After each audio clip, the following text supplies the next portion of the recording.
On vient voir qu'est-ce qui se passe à Méribel-Courchevel pour ces championnats du monde, sachant qu'en 2027 on les aura à Crans-Montana. L'association de communes est très impliquée dans ces championnats du monde puisqu'elle participe à son financement, notamment au niveau des infrastructures et des différents accueils des participants et des spectateurs. Il y aura beaucoup de travail à mettre en place. Donc ici à Courchevel, on vient voir un peu comment ça se passe. On a fait déjà d'autres championnats du monde pour voir comment ça se passait aussi ailleurs, pour prendre des bonnes idées, voir ce qui fonctionne et ce qui ne fonctionne pas aussi. On a les championnats du monde en 2027, donc il reste 2 championnats du monde pour s'inspirer. C'est ici à Saalbach, donc on vient et on observe, on regarde, on prend des notes et on essaie de s'inspirer pour nos championnats du monde. On est partenaire aussi de la House of Switzerland ensemble avec le Valais. Et pour nous, c'est très intéressant d'apprendre, de voir qu'est-ce qui fonctionne peut-être pas, pour être vraiment au top pour 2027.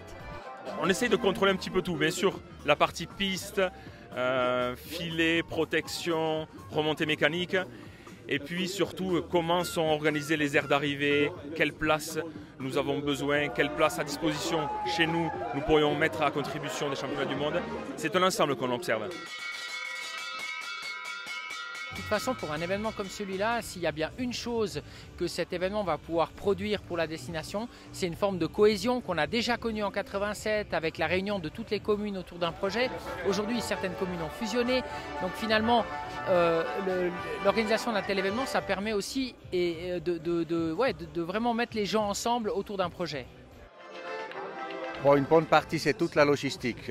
C'est quelque chose, comment les gens arrivent, comment les parkings, les flux des personnes, l'organisation, l'aménagement aussi de l'aire d'arrivée. Je pense qu'il y a plein de choses qu'il faut voir, considérer, voir comment les flux se développent pour pouvoir bien s'organiser chez nous.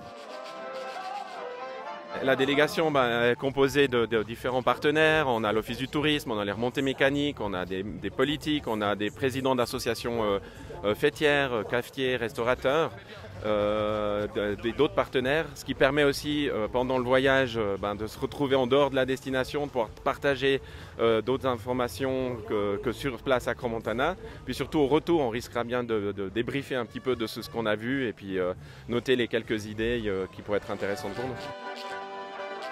Ce qui est intéressant, c'est de voir le système des infrastructures notamment, et puis évidemment la gestion des flux, des gens, les bus, enfin tout ce qui trait à, on va dire, pour l'instant en tout cas, beaucoup à l'infrastructure. C'est assez impressionnant ce qu'ils ont réussi à construire de manière éphémère, puisque tout va être démonté.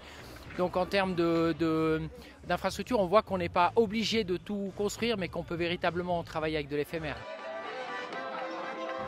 Alors les championnats du monde seront certainement l'opportunité, avec les professionnels qui y travaillent, de réorganiser surtout la dimension, l'enneigement mécanique, la dimension des pistes bien sûr, et éventuellement, si besoin, de repenser nos remontées mécaniques. Aujourd'hui, ce n'est pas vraiment le point le plus essentiel. Pour nous, c'est plutôt de procurer et avant tout des bonnes pistes pour les coureurs.